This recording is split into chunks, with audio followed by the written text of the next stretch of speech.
In the contracting world, it turns out they have the same problem in the engineering world. Most people don't know the difference between when you go into your board meetings and your leadership meetings and you got employees, the worst thing you want is a couple of things that I've learned and instilled with my kids and trying to instill with my grandkids is that when it comes to the legislative process, I want you to think of it as like a three-legged milking stool when it's working right. One leg breaks off, you're falling in the manure. I just started having these feelings and impressions and I needed to run for the Senate. I had no desire. I told my wife and she's like, yeah, that's not going to happen. And then a few weeks later, she came to me and she said,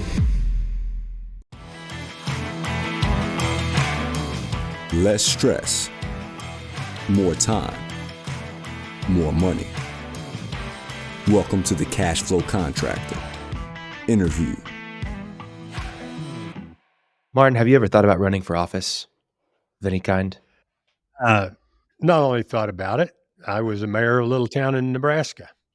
And I was hoping you would mention it. How was your time as mayor? They said it was hideous. I got recalled. I didn't get recalled, but I had some enemies. It was a town of 1,047 people. And we used to say it has a stable population because every time somebody got pregnant, somebody else left town. But it was 1,047 some odd people. And what people say was that it's those 47 some odd ones that kept life interesting. So, but yeah, I had some guys didn't like me and they got a petition up and tried to recall me. And my supporters got everybody who signed their petition to sign my petition in support. And I had to go to a special election and I was the sole purpose for that election. And it was the largest turnout they'd ever had in our township. And anyway, so yeah, it was there wasn't even a chance to be corrupt. I mean, there was no money. There was no, there was just people getting mad at you. Takes all the fun out of it. It did. It was, we had television stations come to our, anyway, yeah, it's a long story. How old were you when that was going on? 28, maybe. Wow. Let's see. Young mayor. 28. Yeah. Young mayor. Yeah. And I actually wasn't the mayor. I was the chairman of the city council, but they called it the mayor. So gotcha. Anyway, and Robert, we'll talk to you about this in a little bit, but you thrown your hat in the ring and the question always comes up. You know, I'll just say this a little bit politically here. When you're a senator, a U.S. senator or the president or something like that, you know, they call you a public servant and I go, bull crap.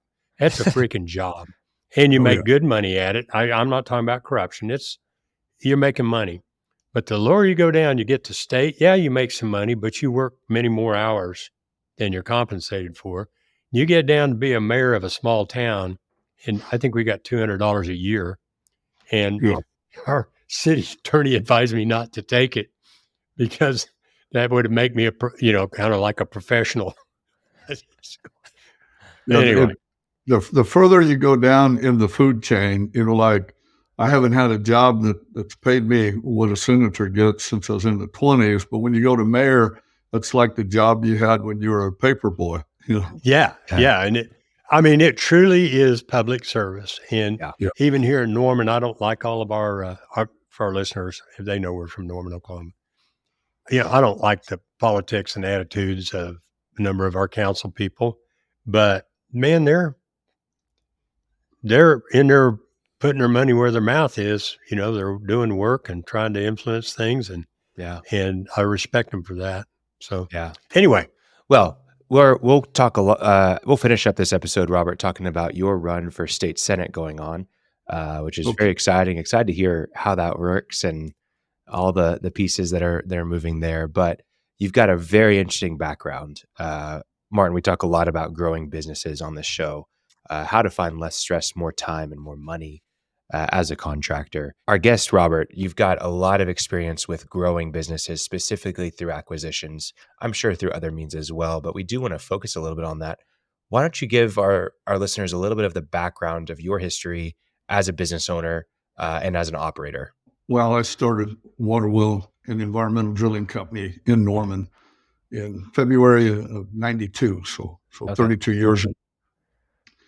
And it was really starting. I came from the oil field and went into it as a temporary, waiting for the oil patch to come back. But we found a lot of success real quick, and so it didn't take long for us to get on the top of the food chain. We spent a lot of money in technology and education, learning how to get better all the time. And so as that happened over the years, as we've seen the economy changes, and just like back, 25 years ago when Enron went down and that caused a global problem. Well, during that time, I had 3 publicly traded companies all file bankruptcy on us. And so, all of a sudden we're starting over again. We suffered, we made it through, but to overcome $1 million loss is a pretty big hurdle for any contractor. And so it just kept making us to learn how to get better, how to monitor the day to day. We ended up creating some we call it a cash flow report, where we look at certain key indicators of where we're at on the financial thing. And we still follow that today. Well, eventually we got back on top. We paid, we worked through it, had to go to the bank, borrow more money, cash out, retirement account, things like that to make it work. But we got there, and it happened again where another firm files. Well, eventually I said, we're done. We're not going to do this anymore. And so one of them, the first one I bought, they owed me $1 million. They were going under, long-term firm. And I said, we're just going to buy them out. We're going to figure this out. And so for contractors who learn how to manage in their service on a contractual basis, they tend to manage their business if they're really managing it in a way that's different than the engineering does. Okay, where in engineering, when we bought that first firm out, we bought Stantec. I remember went in, and I still have the picture today of where I sat with the new team, and we outlined everything on a whiteboard of the process of the flow from out marketing to the business coming in to invoicing and getting paid. And we identified some black holes in their system. Mm-hmm. And it took a while to get the shift going, but probably the best way to explain it is in the engineering world, it's kind of like a lot of law firms and real estate offices where they work in a silo. Mm-hmm. And so where you give this project to a project manager, that person is supposed to be the specialist of the entire thing, but also they are in control of the client, they're in control of the flow of everything, and therefore your black holes tend to be there. So what we did is we created a management system. We call it an integrated management system, where we lay it over. Just imagine every step along the way in your business, it being open and transparent, where everybody can see. And unlike a real estate office, I think it was Keller Williams wrote a book similar to what we're talking about here, is where when you go into a real estate office, you're friends with the other realtors in the office, but you're also competition with them. So everything stays in a silo, but you may be only good at one or two parts of the whole deal. And therefore you're inefficient in the other. But if you bring the team together and you identify who's best at what, and they stay in their lanes, you end up putting together a team that it can move the whole thing at one time. And there's a lot of benefit for that, because what happens if a team player gets hit by a Mack truck and can't come to work for 3 months? The program continues on, but when you're in that silo and you're managing that and you get hit by a Mack truck, well, everything stops. And so we moved to that. It was a hard transition in the beginning, because nobody does that in the engineering world, the way they manage projects. But it opened it up, and as we developed that, we had another firm that had worked with for 25 years, and they'd been caught in an equity, private equity buyout, and the employees had invested their retirement funds into this, private equity deal. Long story short, it all went bad, and they lost their retirement. And so, next thing I knew, they're hitting me up, and we took them over, and it was a great transition. I ended up when my COO came from there. He brought so much to the table in that. And then we purchased another one last year where it was just a bizarre purchase. A private equity came in and bought this company, but their specialty was not the engineering side. Their specialty was field services at gas stations and putting in tanks, putting in monitoring. So they kept neglecting this other company they owned. And I shake my head because we entered into an agreement because they were all leaving. They were dissatisfied. And so we bought the whole company. And just 6 months ago, I was on a conversation with the people who owned it, the private equity firm, and they were saying they wanted to get into our space. And I'm like, well, you're already in this space. What are you talking about? They didn't even realize that they owned the company, and I bought it just because of a lack of understanding how to help it manage the team. But the fact was, when we started way back early on in our business of learning how to manage and keep multiple drill rigs, multiple people all running in a flow that became successful for us as a small contractor. As in the contracting world, it turns out they have the same problem in the engineering world. Most people don't know the difference between billability and profitability. And so helping to build that and help people to understand the difference in the two has helped us take in the business world, when you're looking at valuation of your company, they use the term EBITDA, earnings before interest, taxes, and depreciation. And at the end of the day, that's what the value of your company is. Okay. You figure that, and they have a multiplier, but most people, they say, on a generic sense, they put down that say, well, I paid $1 million for my drill rig, and I have 3 people or 4 people working for me.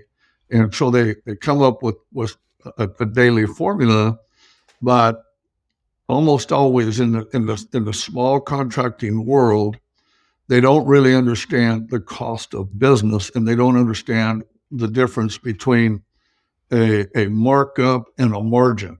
If you say, well, you bought something for $100 and you mark it up 10%, that's $110. Now someone says, give me a 10% discount and you'll be even. You lost $1. You gave them 11. Exactly. Right? Exactly. 10% off $1.10 is 11. So you gave it away and you're in the hole. Exactly. And most small contractors don't understand that basics. And there is a formula that when you put it all together, we call it the rope, soap, and dope. That's every nut and bolt. If you don't have a set margin, now I won't give that number because that's my little sweet spot, but right. There is a margin number. If you don't have that margin built into there, you're not paying your taxes at the end of the year. You're going to be like most small contractors. The number of times my competition in the environmental industry have come to me and said, boy, Robert, we need some help. We need rate increases. We need help. Most of the time, it was because they did not understand how to build the margin and, 2, how to build the flow of their business to where they can grow. And that's why most drill rig companies they're one, two rigs. Most contractors have a hard time getting more than 1 truck, 1 crew, because but once you figure that out, and you get into that margin, there are clean predictors. I tell everybody I fly at 40,000 feet within my companies, and I have these reports come, and those reports let me look out 60, 90, and in some cases 180 days of what our economic climate's going to be. And if you're going to be successful, you're going to have to learn them. Those are going to have to be ingrained in your vision. One point of clarification real quickly. A few minutes ago, you said something and don't know the difference between Billability and profitability. Okay, Yeah. say it again. Billability.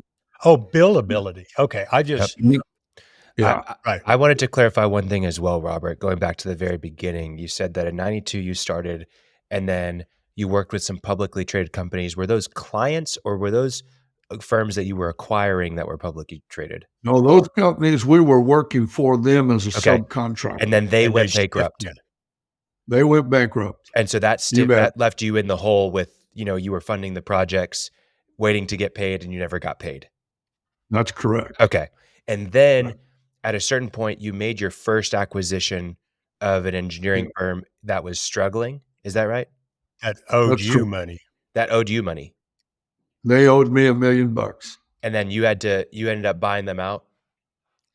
I bought them out and got my $1 million back through the buyout. Okay, gotcha. So let's focus really specifically on that first deal. Okay. Were you buying them only because they owed you money, or what was the main catalyst for that? Well, we looked at it in this aspect. They had a lot of cases. They were meaning clients in the underground storage sector, a lot of gas stations. They had a big client list, a lot of remediation projects. And so we had a meeting, I said, if they go under, these cases, many of those cases will go to clients that we're just not compatible with, and we won't want to work for. There was a whole bunch of stuff going on that I just didn't like doing business with that type of group of people, how they did that. And so we bought them out. And I'll just tell you what it was. It was they were creating a forced discount situation. These other firms where, this is what people get paid. This is what state rate is. But if you work for me, you got to give us a mandatory discount. And it was just wrong. I wasn't going to do that.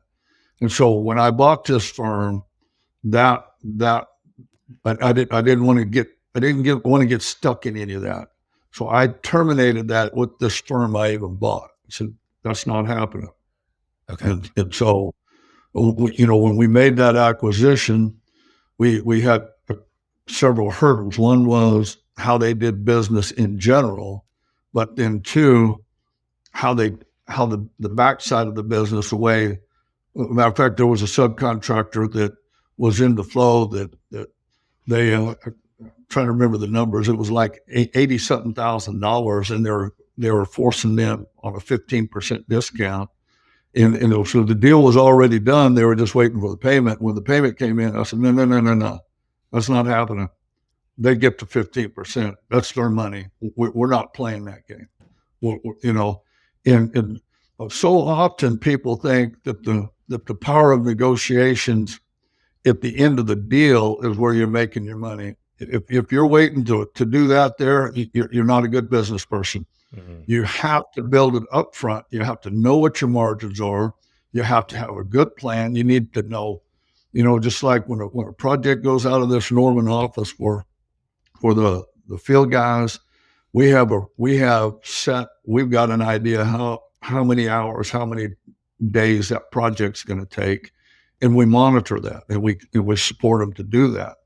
Well, we took those same principles into the engineering firm, and lo and behold, it worked well. Now, I'll tell you something, in my industry, almost every time I've ever seen an engineering firm try to start and build a drilling company, it's been a failure because they take the same business model that they cripple on, and they try to do it in the construction industry, and that's the quickest way to put you in bankruptcy. Mm.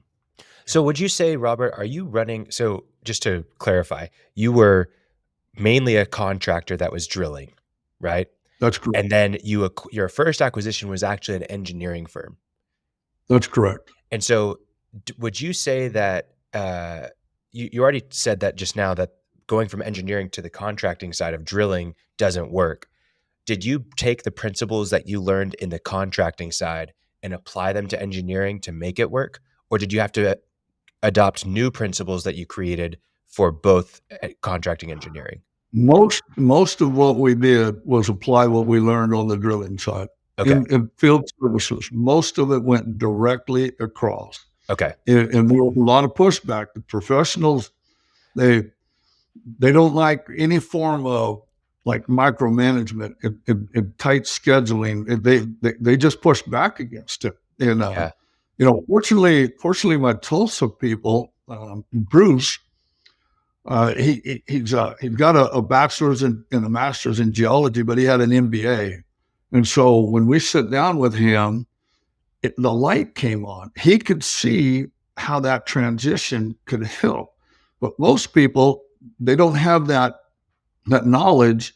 And so they're so used to doing what they've always done, even though it's not effective or not as effective.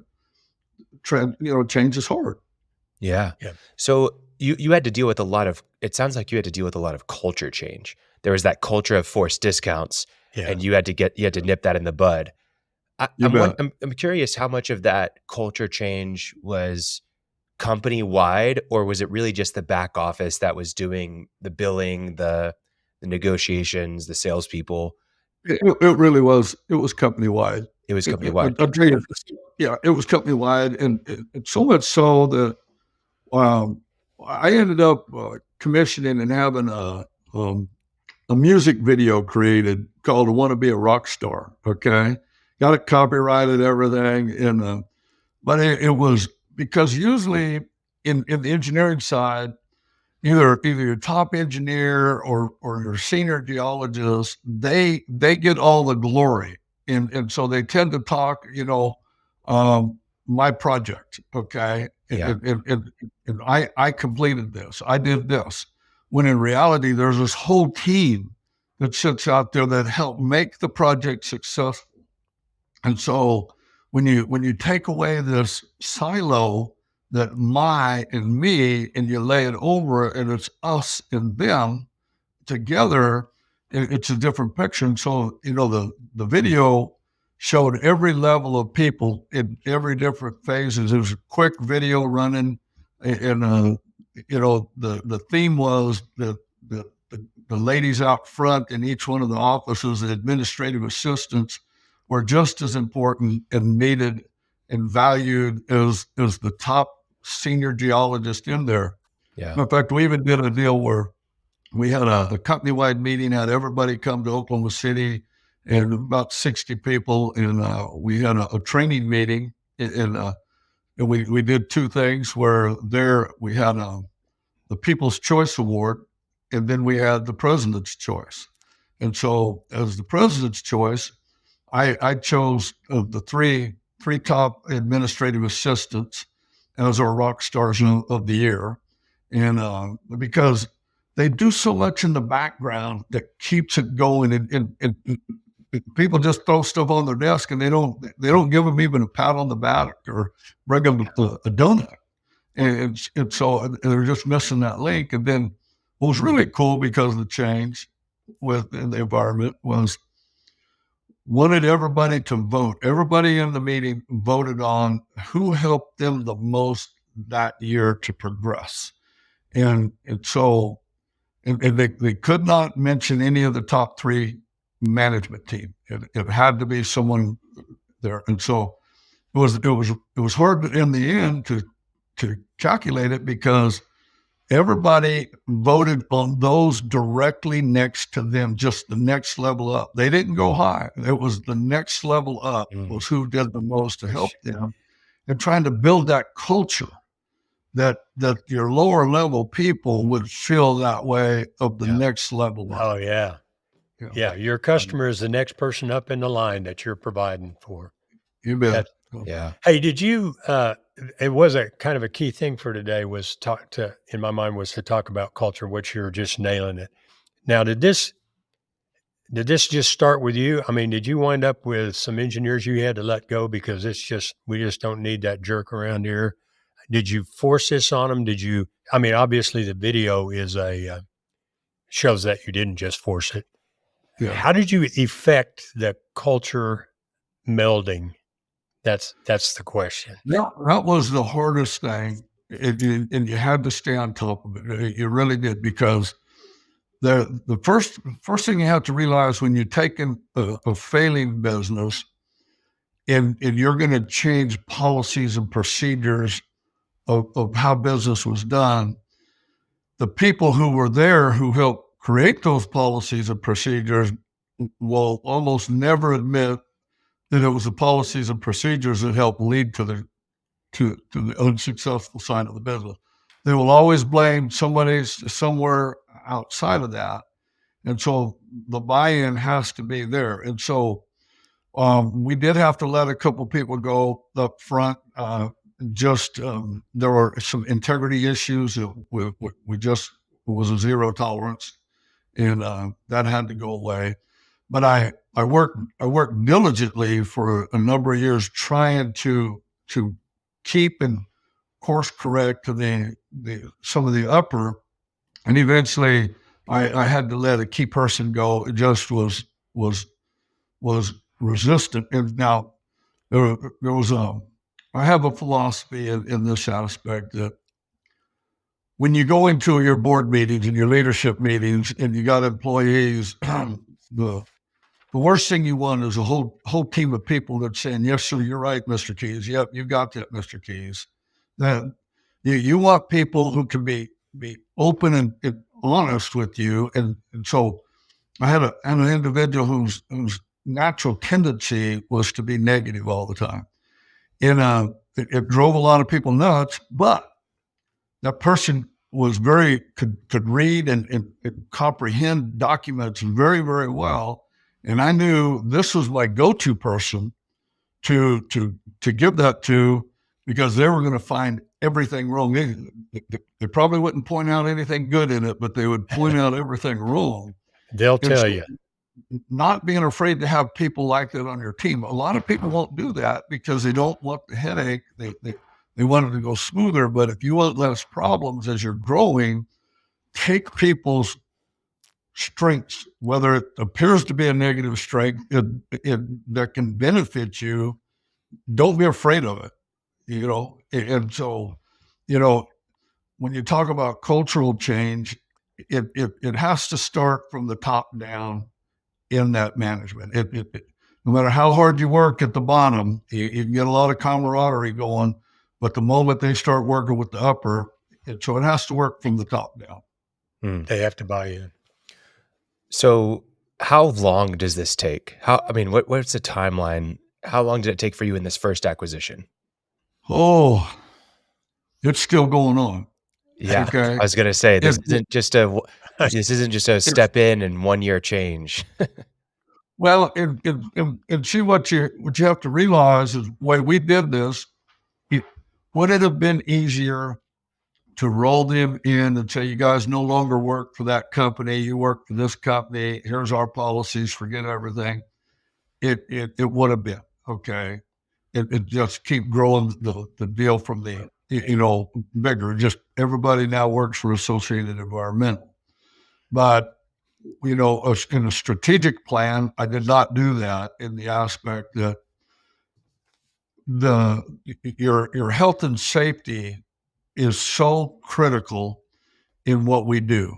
Okay. You have one little bobble in any of your health and safety programs, then you've got a ripple effect. And so with my companies, my wife owns 51% of Associated and I own 49%. Okay. But with the engineering firms, I own 100%. And because of that, our experience modifier with the most dangerous side of the drilling side stays there. it doesn't go with the engineering firms. And so we have MSAs, master service agreements, with multiple companies throughout the country. And like here in Oklahoma, there's 5 active refineries, and we have MSAs with 4 of them and work regularly in all 4 of those. And so if we had some type of massive loss with one of our companies and had nothing to do with that refinery, and we're all connected together, then all of us can no longer work at that refinery. None of them. But by keeping each company separate, we're able to maintain those separate MSAs. And if for some reason you do have something bad, the rest of the train gets to keep moving. Not everybody's, so it's reducing risk and liability within the companies to keep them separate like that. Robert, what's NSA stand for? MSA, Master Service Agreement. Oh, okay. Yeah. Master Service Agreement. Yeah. Yeah. It allows us to be able to continue moving and going forward. And so, for instance, I'll tell you, in our industry, we had a guy that put his hand in a little canister, and he ended up with a cut that they took to. He had to get stitches, and it was no major deal. He was back on the job. They put the tape over it and everything, but because it was a reportable incident, that crew could not go on that facility for like a year and a half, 2 years. Okay.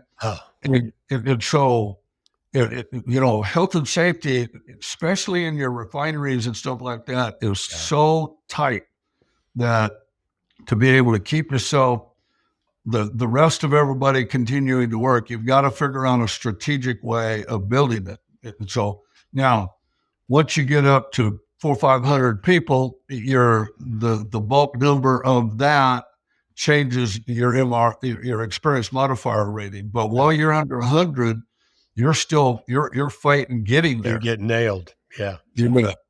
Wow. Okay. So a lot of things I want to cover still. So we covered your first acquisition in quite some detail. How many total acquisitions have you had? 3. 3. Yeah. Okay. So the first one, what year was that? In 2015. 2015. Okay. Oh, okay. When did the next one happen? 2017. 2017. Okay. And what prompted this second acquisition? They came to me because the business was going on its own. So this is the one we mentioned that from was private the equity private equity guys. Yep. Yeah. Okay. Yeah. Gotcha. So they come to you. How do you structure this deal? Let's go through the nuts and bolts of this second one. You've already done the first one. It was were you considering it a success by this point in 2017 or not yet? No, we were on top of it. We knew it. And that's why they came to me. They knew that they knew we had this one. Yeah. Okay. So they came to you. How do you structure this deal? What are the nuts and bolts of it? That one, we just took and completely started a whole new company, all new equipment, everything, and we hired the staff to come directly to it. Okay. All the contracts, everything came with it. We did not do a buyout. We took them over. Gotcha. So you took them over. What had to go into that? Obviously, there's a huge capital investment to get all the new equipment and office space, all that stuff. But from the actual transaction of taking over contracts, stuff like that, was there any financial payout there? No, we did not have to pay anybody out. Every bit of that was personnel / client base. And we went and did that. Wow. Okay. So do you consider that kind of a fortunate situation where they come to you with all talent, with all contracts to do the work? Obviously, you have a huge investment capital wise to get started, but you got the missing operations piece that makes it work. That was very strategic. The third one, it was very similar because I was going to hire the general manager, and he'd already gave us notice and was coming, and then decided everybody else wanted to come because of the failure on that side. And theirs was different in the aspect of the way their client base was. And I said, hang on, if we're going to do this, why don't I just buy the company and we'll buy the assets of the company and the client base? And so that's when I reached back out to the private equity guys, and we ended up negotiating, and I bought it. I wrote a check to them on that. And so that was the third one. But in both cases, it was private equity failures on both of them that led to it. Okay, so on the terms of the deal, we don't have to get into numbers or anything like that, but how much of it is seller financed? How much of it are you getting a note from a bank? Are you using SBA? No, I wrote a check. Just wrote a check flat out. Okay, gotcha. The first one, I did get a note from the bank. Okay, and did you use SBA for that? No, just standard. Just standard. Yeah. Okay. We had become strong enough that we could write a check for it. Okay. Gotcha. All right. Very fascinating. So you mentioned earlier that you operate at that 40,000 foot level. Has that always been the case? When did that shift happen over the course of your, you started in 92. Is that right away 40,000 foot? How did you get to that point? Well, I had to, even in the 90s, I had to get to that point because we started a whole division of our company, which was horizontal directional drilling. And we had crews all over the United States, and I started managing that side, and I had some internal staff managing the environmental side. And so I just had to figure out how to get reports that meant something, and it was trial and error. It didn't happen overnight. I'd say, hey, you know what? Let's put this number in here. But any successful business owner, if they're not looking at on a weekly basis, if they're not looking at accounts receivable, accounts payable, long-term debt, cash in the bank, and bad debt, if they're not looking at that on a regular basis, they're looking for a train wreck. And those are key indicators of how healthy your business is. And they'll give you key indicators of what's going to happen next month in a few months down the road. Robert, I don't think we mentioned it, but you are an engineer, correct? No, I'm not. Oh, you're not? I didn't think he was. Oh, okay. Well, but you went in as a business. What I'm after here that a lot of, I think, our listeners can identify with are the universal concepts you're talking about with managing your culture, managing your cash flow, which is part of the current assets. Okay, let me tell you one thing else that you need to know. I don't have a college degree. I have one semester of a junior college, which was a rodeo school out in Central Arizona, which was more like a VOTEC. Okay, but I did ace the accounting course. I didn't have to finish. I tutored other people in the course. Yeah. So you know what? That may be the most important message that comes out of this today. We've got a hugely successful man. How many times have we heard, Khalil, and I quote it all the time with my clients, it'll come up, well, I don't know, I never went to college. Or, I don't know, people like me and my family, we never do these things. And I say, you're sitting on a $10 million sales company making a profit. What do you want a college degree for? So thank you for that. Yep. But the second thing is, without a college degree, just out there doing it, what prompted you, I think I heard you answer that it was trial and error, to start saying, well, I need to track this, and I need to track that, and I need to be aware of margins. And you talked about markup versus margins. A lot of people still aren't aware of margins. Was it just here? When I started pushing the directional drilling side, we started a whole utility construction, and I had a guy good guy, a great friend, still a great friend today, come on board, and he started working and managing the environmental side. Every time I turned around, it seemed like, man, the money we're making on this side is paying for that side. And so we went from just billing standard rates to monitoring exactly what it costs. And so we created in Excel what we call our bid sheet that then connected, once the job was done, it connected to a profit analysis. And so every day of the week when a job is invoiced, I have in-house staff that sends me the profit analysis. In the email statement, it says at the top of the line what the gross margin is. And so In the subject line of the email, falls out of this margin, you get the phone call or an email. We're going to talk about why. Okay. Everything else, kudos, thumbs up, and millions of dollars a year. I mean, millions of dollars a year. We do it on every project, whether it's engineering or the construction or the drilling side. And it's those meetings where they maybe fall short that you find things that you can do to improve by understanding why that happened. Let me tell you, if you're not watching in real time, okay, you're only watching when the accountant tells you you got to pay your taxes, you will end up with some really difficult times that most likely you won't make it through. If you don't get into real time and understand that, and I'll tell you, one of the big important things, what got me to real time early on, was I knew I had to have a banking relationship, and so I knew that the guys over there, Jim Wade back in the day at Arvest, and Jim Wade's over at Bank First, and Jim Rule, who's now at First United.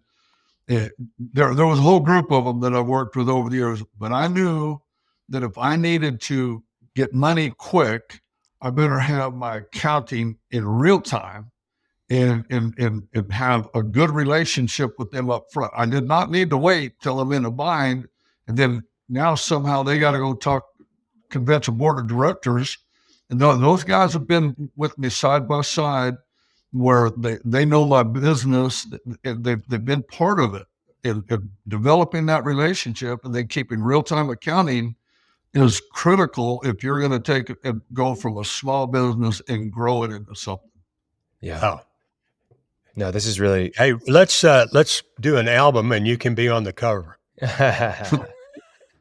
No, that's a this great is really message. great. And Great you message. mentioned Everything. at the very beginning that you have that cash flow report, and you've already mentioned basically what's on that. I love that you have emails sent to you in the subject line. It tells you gross margin, so you can just see exactly what you need to know immediately.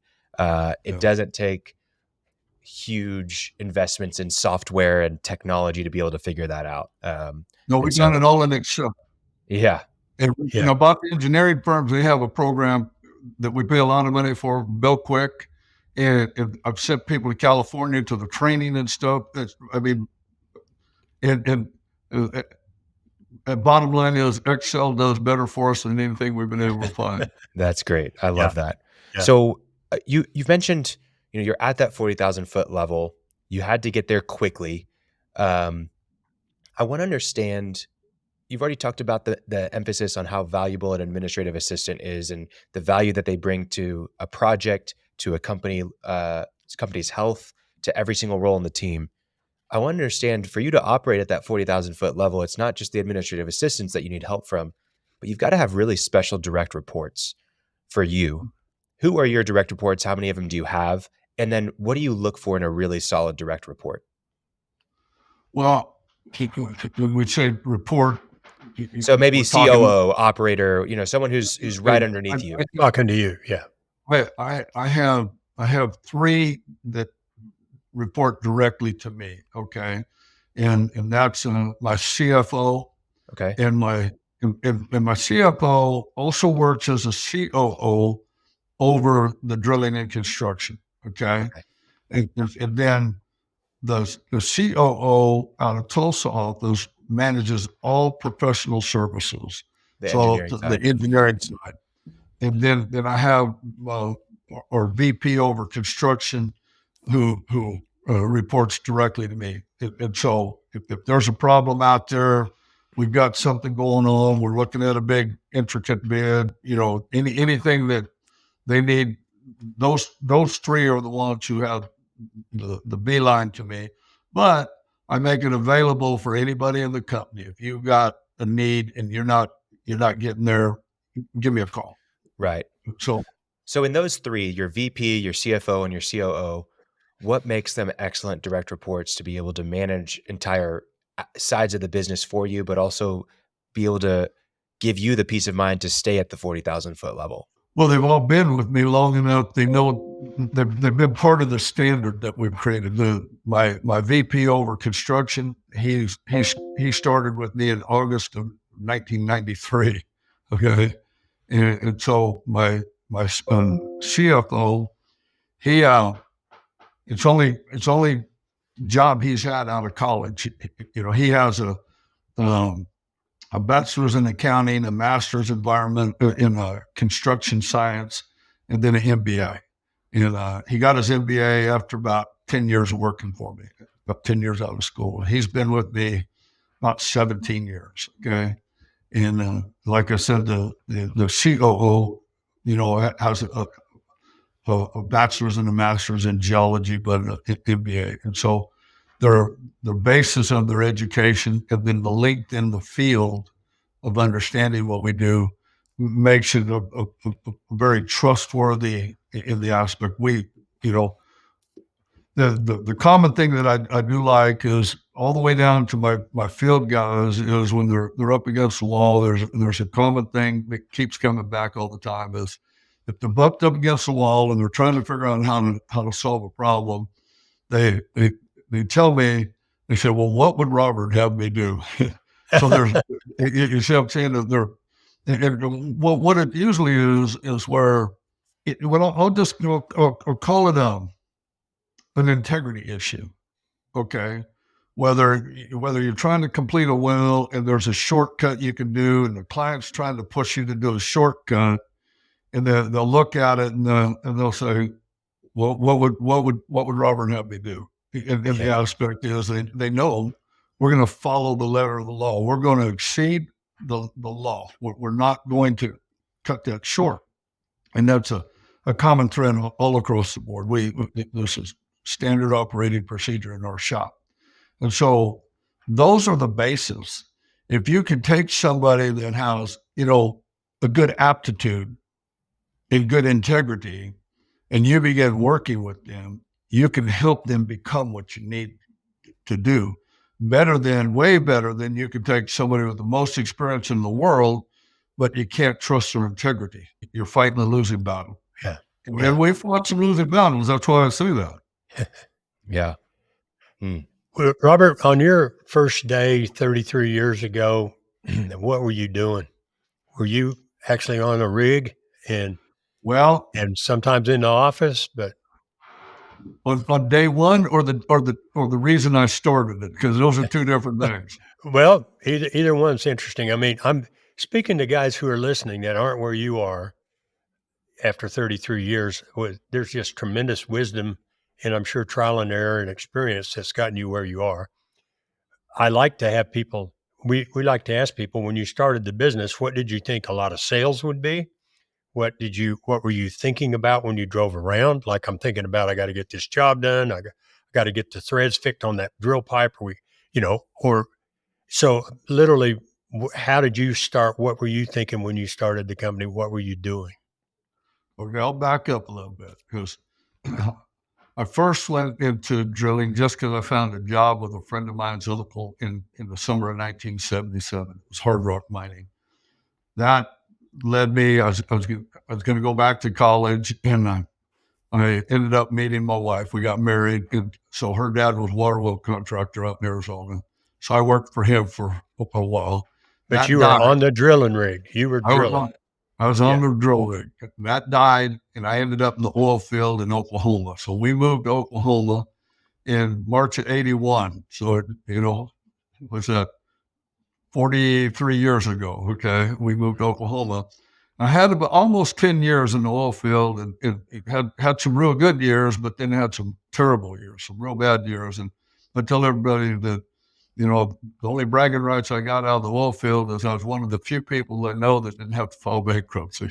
We went through some rough stuff, but we didn't file bankruptcy. And so I ended up working for 3 years for a general engineering contractor out of Southern California, building stadium racetracks for ESPN Sports. And so we monster truck shows, Mickey Thompson Off-Road, the Supercross, all of those kind of things, truck and tractor pulls. We'd turn a stadium into a racetrack and then turn it back into a stadium. It was actually 3.5 years, but about 3 years into it, my wife said to me pretty clearly that, hey, cowboy, I'm not raising these kids alone. If you think we're going to stay married, you better get home. And it didn't take long. I got the message. And so I came home, had no idea what I was going to do. Zero. And some guys I went to church with, one of them had just gotten out of college with his hydrogeology degree, was telling me about this environmental world. And another one was a displaced oil and gas geologist that went to work at the same company. So I went out and I watched a few people drill. And I said, man, that's easier than anything I've ever done. So I went and made down payment on the drill rig. And I remember driving that drill rig home. And I drove 18-wheeler from coast to coast. So, it wasn't no big deal for me. But I was more nervous driving that daggone drill rig home than anything in my life that I'd ever driven, because now I got to figure out how to pay for that sucker. You owned it, right? Yeah. And so we came home. We lived out in the country on 5 acres, and I hired a guy that had a little bit of environmental experience, but never been on a harbor rig. And so we found out who was what was considered to be the best or most effective driller in the area, and had my geologist buddies come out. And so we talked and said, okay, so how long would it take to drill this particular hole? So they told us, and so I told Homer, my new hand, I said, we're not even going to try to get a job until we're at least as fast as the fastest person. So we drilled holes every day for a month out there in that pasture, plugged them. And just learning how to do it. He just kept working and getting better and getting better. And so our first job, we went to Okmulgee, Oklahoma. It was a Brown Derby gas station that already had contractors out there that couldn't get it drilled. They thought they were going to have to air drill. It was so hard. So we went out there equipped to air drill, but we went and we thought it was going to be a 3-day job, and we knocked it out the first day. And the client was so happy, and that was the old Coastal Refineries. I don't know if you guys remember them. They were huge. They had gas stations everywhere. Well, they pretty much latched onto us, and we drove that drill rig to Blue Flats, up Nebraska, run at Nebraska line, went to Cherokee, Iowa, Storm Lake, Iowa, went to Metropolis, Illinois, home of Superman. We drove that rig everywhere.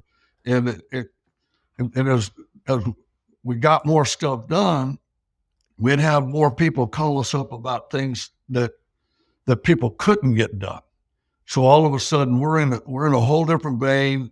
All my oil field experience, my hard rock mining, my water drilling rig experience, where I was just looking for a job. I was just trying to pay the bills back then. All of that became an education that it just opened the door. And we became the problem solvers. Just rest is history. Yeah. Oh man, it's a perfect story. What would Robert do? I'm gonna WWRD. No, that's great. Oh, I think man. it's important for listeners to recognize that it's very unlikely that your first business venture or even your first role in your business is where you're going to be forever. And it's likely just experience that you're gathering and learning, and your education and experience will grow to where you can find yourself in a position like where Robert is today, acquiring new companies, turning them around, establishing culture, operating at a 40,000 foot level. It takes time. It takes experience. It doesn't happen overnight. I think it's an important thing. Hey, you got to pay attention as you go along too, though, right? You absolutely do. My dad used to say, I think it was Clint Murchison down in Texas, said, if you walk around in the barnyard long enough, something's going to stick to your feet. Yep. But you got to get in the barnyard. You can't sit on the fence and wait for it to come over there. So what a story. Yeah. Let me tell you a couple of things that I've learned and instilled with my kids and trying to instill with my grandkids is that I learned after I wanted to be the best driller after that time in the pasture that I needed to be the best driller I could be, not the best in Norman, because there might not have been any good drillers. It wouldn't be hard to get there. And the best in Oklahoma might not be any good. So once you put a cap on it, you quit growing. And so at 65 years old, I'm still learning. I haven't quit. I intend to be the best that I can be. And if you keep that frame of mind going, you won't be afraid to invest in technology. You won't be afraid to invest in your employees to increase their knowledge. And that's been a key to our continuing success. Yeah, that's good. Well, in that vein, we're moving into your election cycle that you're in right now. You're running for state senate. You are in that next chapter of your life. This could be where you're able to do things at a new experience. You're able to, carry everything that you've got and be the best that you can be, not necessarily in Oklahoma, because you are running for state senate of Oklahoma, but how can you be the best state senator possible? Tell us about your election run. What prompted you to run in general? Why are you doing it? And what is your vision for this role? I'm asked that question all the time. And outside of saying that it's not been on my bucket list to run for Senate or any public office, I've been very fortunate that I got involved up at the Capitol 20-something years ago. My first experience really heavy at the Capitol was when OU went to build the Weather Center. When they built the Weather Center, they passed some bills here at the state that were not quite honest. And even Dr. Ed Kessler, who had been the director of the Weather Center, fought against the funding of the Weather Center. It was wrong because based on false information, they convinced everybody that they needed to raid the groundwater indemnity fund, the cleanup fund, to clean groundwater at gas stations. It was not, the money didn't come through a tax. The local in Oklahoma, the tank owners agreed to pay a penny a gallon fee as their insurance policy, and instead of paying 3 times that to private industry and the money going out and not getting a good cleanup fund going. And so they raided that, the tank owners indemnity fund, their insurance policy, and put that money over there. And so they were trying to dismantle the program and then leave that fee as if it was a tax and move that to another agency and to use that money elsewhere. And so I jumped in the middle of that and got involved, and boy, did I get an indoctrination. Judge Bachman was a junior member of the House of Representatives. We went up there and I can tell you, Speaker of the House one day was at that time was acting like he was on our side. He was writing the bill. He's got Thad and I on the phone at the same time. And this bill comes up the last of session, and he tells Thad, yeah, that's the bill that's going to help you guys. And so Thad votes on the bill. And then when it came out, that, because it was a last minute deal, the bill was completely the opposite. So I'm like, whoa, that's what they call we woke a switch down in Seminole County. And so, I've seen that, and I went through that, and I did not like it. And so I started learning how to stay on the backside, but push heavily and not go up there and get in the fight, not get the microphone, And so I've had a lot of success over these 20-something years in moving bills and getting legislation changed. Governor Keating created in somewhere around 2000, 2002,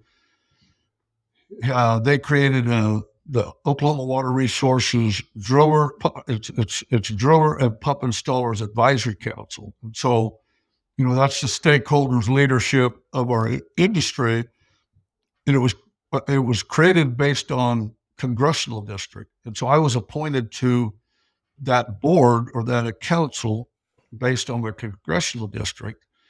And we've had a lot of influence of stopping some bad laws pertaining to groundwater, and then had some great influence of getting good things changed. And so one of them was here 7-8 years ago during the heavy fracking time when what they call the stack and the scoop, Western Oklahoma was going crazy. We were able to get what they call the Marginal Water Act passed, which in the water well world, there's what's called TDS, total dissolved solids, and you cannot produce a well at that time with anything greater than 5,000 parts per million. And so it was restricted between 5,000 and 10,000 parts per million. Nobody could use it for anything. No, we got a bill passed that would allow them to use that water, contaminated water or impacted water, whichever you want to call it, non-potable. You couldn't drink it, and there wasn't means to economically treat it. Okay, so you could use that water to frack with versus using good, clean, potable water. And so, we've seen a lot of good bills get through there. And so I'm the chairman of that council now. I serve on that council. I serve with the Oklahoma Corporation Commission on the underground storage tank. It's called the STACK Storage Tank Advisory Council. I serve on the unit cost committee over there. I work regularly with the DEQ, and the DEQ. I've got a good relationship with everybody over there, but they know when I'm coming, and we're going to be talking about a rule that is wrong, and my heart goes out to them because what happens. I've been sharing my experience in this aspect when it comes to the legislative process. I want you to think of it as like a three-legged milking stool when it's working right, okay? And I use this because most people can understand if you're on a three-legged milking stool and one leg breaks off, you're falling in the manure. You got it on you. There's no getting around it, okay? Well, Oklahoma, we tend to end up with the broken milking stool because what tends to happen is you have a regulator and a legislator writing the rules that ended up getting coded into law. Then they left the third leg out, which is we the people, the subject matter experts. And so when you connect the subject matter experts to there, you have a better chance of getting laws that are effective, that work right. And so there's countless laws. I mean, the DEQ and I have had a real good discussion last December, and they're on board. Especially if I get elected, we're going to be able to fix over 100 of those rules that they agree they're bound to by law they don't coincide with science and engineering standards. And so all of that experience was happening in all these years, and then this past summer, I just started having these feelings and impressions, and I needed to run for the Senate. I had no desire. I didn't even know who my senator was. And it just one thing led to another. And literally, I found myself on my knees going, really? And I told my wife, and she's like, yeah, that's not going to happen. And then a few weeks later, she came to me and she said, this is what we need to do. Not me, because you're not going to do this alone. One of the things that I'll bring up there is this is the first time in my life I've run around saying, pick me, okay? It's if you listen to when I talked about of building my company, there was a little bit about me, but there's a whole lot about us. And I know how to do that. And I know how to gather people together and build strong coalitions. If anything at all I get done at the Capitol that would be marked as a success is to bring the craziness and identify some true governing principles that we all agreed to stick to. Because when the governor of the state of Oklahoma wants to give a massive tax cut and the Senate can't even agree, I mean, we've got some fractures up there. I bring a lot to the table in managing money, managing large projects, all of that. You know, in the groundwater, you know, when you look at what I do from the energy industry, from upstream, midstream, downstream, and then groundwater across the board. I mean, I serve on the board of directors for the largest groundwater organization in the world. I mean, I'm part of a Workforce Oklahoma initiative that association partnered with Oklahoma State in a micro-credentialing program that's basically can transition a person through like a VOTEC experience, and they can stop there if they want, or they can continue their dream all the way to a PhD in professional services, you know, connected to the groundwater industry. You know, I'm very involved and very at the top of those things in this industry. But I think the biggest thing I hope I bring is bringing that unifying the active Senate. We've got to fix that. It's too fractured. Man, well, I appreciate you sharing all of this from the beginning of the conversation, but especially the Senate side. It's really cool to see the perspective that you have in really shaping the future of our state and bring people together as the key part there, where things are so divided and fractured these days. I love the idea of bringing people closer together. Obviously, I think that you'll do a fantastic job if you're elected as state senator. You have the track record to prove it, but just from conversing with you about how your company's progressed and how deliberate you were and calculated you were from the week-to-week operations to the 40,000 foot level of where things are headed, I think that's exactly what's needed in politics these days. So we're so grateful for you being on here. Yeah, what's needed in business especially. Yeah, yes. in business, yeah.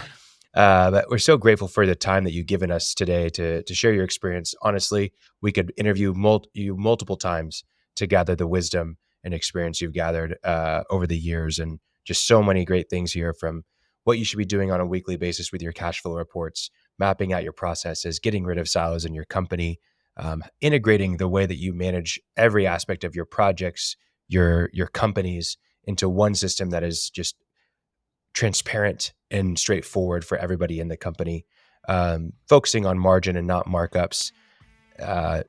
Just everything that you've outlined here is a great roadmap for people, and all of our listeners should dive in more to these topics. So thank you so much, Robert, for your time. You got it. Thank you. Thanks for listening to The Cash Flow Contractor. Check out our website in the show notes or visit thecashflowcontractor.com.